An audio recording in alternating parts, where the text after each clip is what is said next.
there. Hey.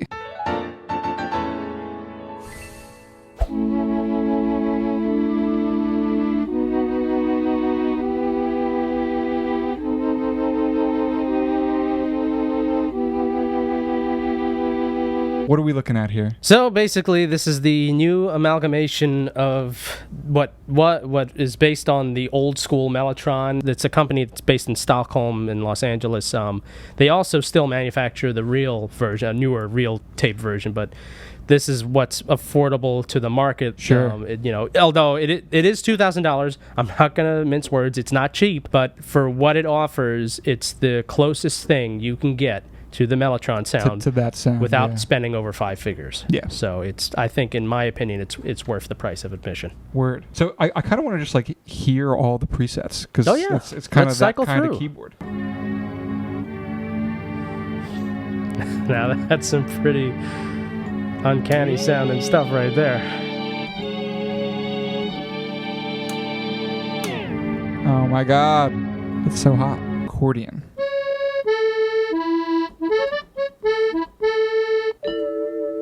Ooh.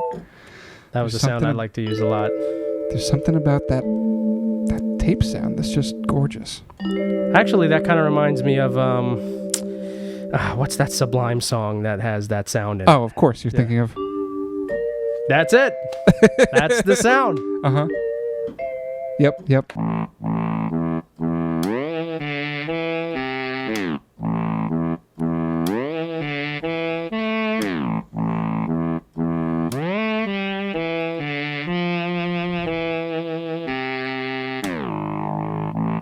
Beautiful. I like that.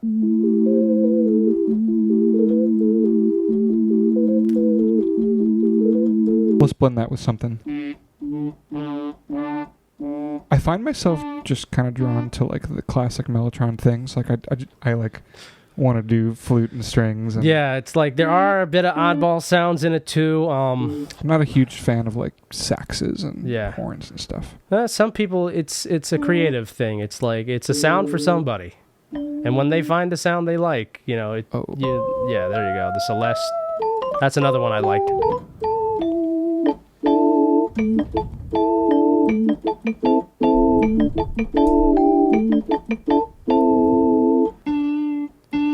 And notice how quick it cycles through the sounds too. There's no load times. It's all flash based, so it's like it's instant recall. I think the marimba is a little bit better to blend with that organ sound. And notice it's a guy doing like 16ths on the marimba, so he's like doing a roll. I love that. Whew. What am I hearing with the pitch? That's how it was recorded. So it does a little... Yeah, so that's how the Mellotron sound for that was recorded. It has a little inflection there.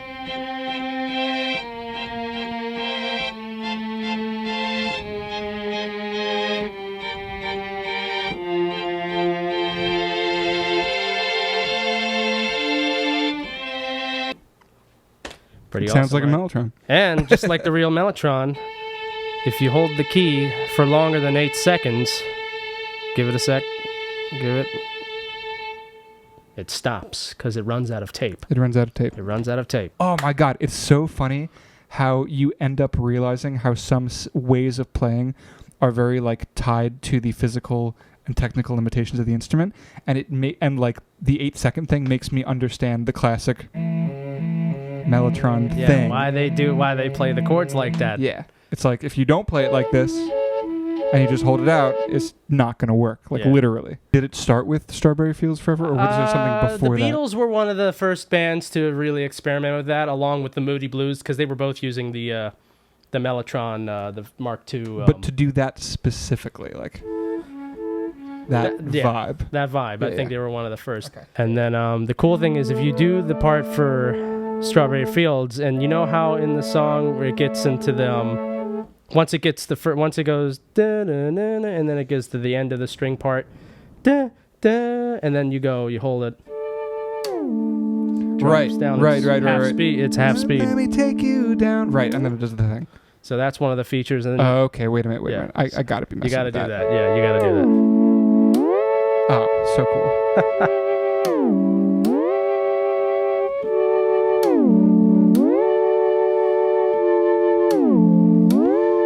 That's just the kind of thing I would just overuse all the time. And there are settings in here. I kind of had this set up to be relatively clean, but you can set it so that the tape age is like older tapes, so there's a bit of grittiness, little bit of wow and flutter, and then Can there's I all do that? How do you do that? So I'm trying to remember how I do this. So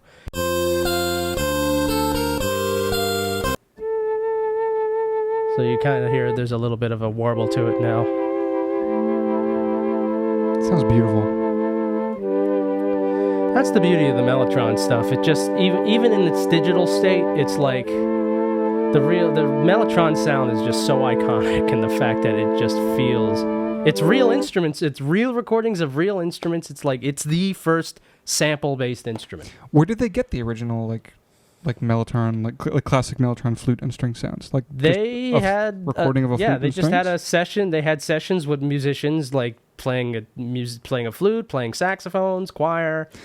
So does that mean that so a Mellotron does not sound like actual flute and actual strings and actual choir? It sounds like Mellotron. Right. So if they were sampling real things to get that sound, is that just an artifact of the fact that they were like doing it at a time before sampling and recording technology was advanced enough to have it sound more realistic? Yeah, pretty much. So, and then you have the fact that has that tape compression that you would get for recording everything through tape, and the fact that every note is a separate recording of a different instance. So it's it's going to have a little bit of that weirdness to it, but that's what makes it special. The church organs are really good too, if you want to cop back at that.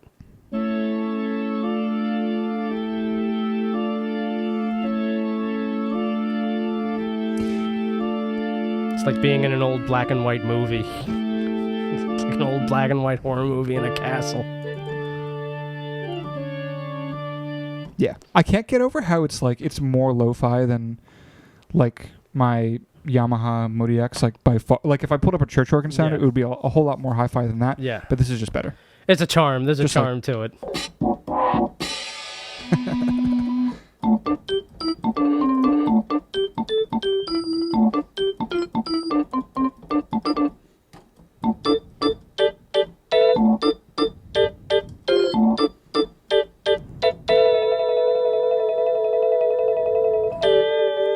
So cool.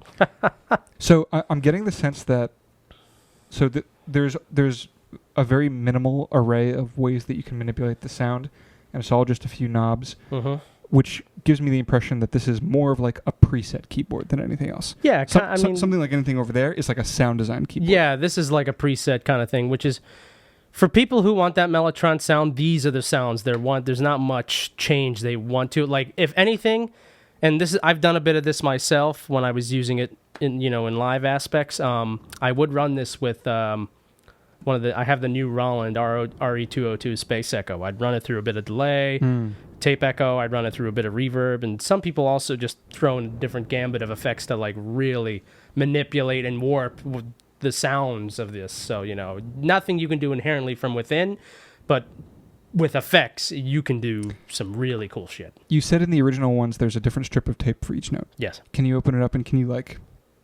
On this one, on these you can't, since it's all digital. Well, of course. Of course.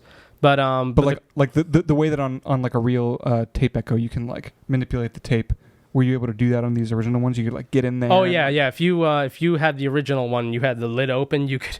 There were some tricks where there's a big flywheel that spins. That's part of the capstan assembly. They would like put their thumb on it to kind of slow the speed down and like kind of jigger it up a little bit.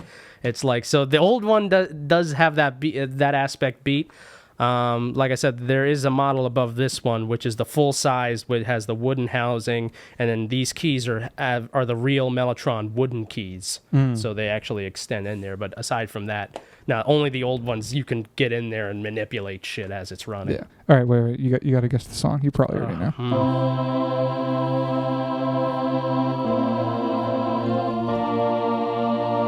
Oh yeah, King Crimson. I'm probably playing it all wrong. I don't even know if it's in No, the you were key. close. Something like that, right? The chords were definitely the chords. Yeah. Now I'm trying to remember what the sounds they were using for on that song too.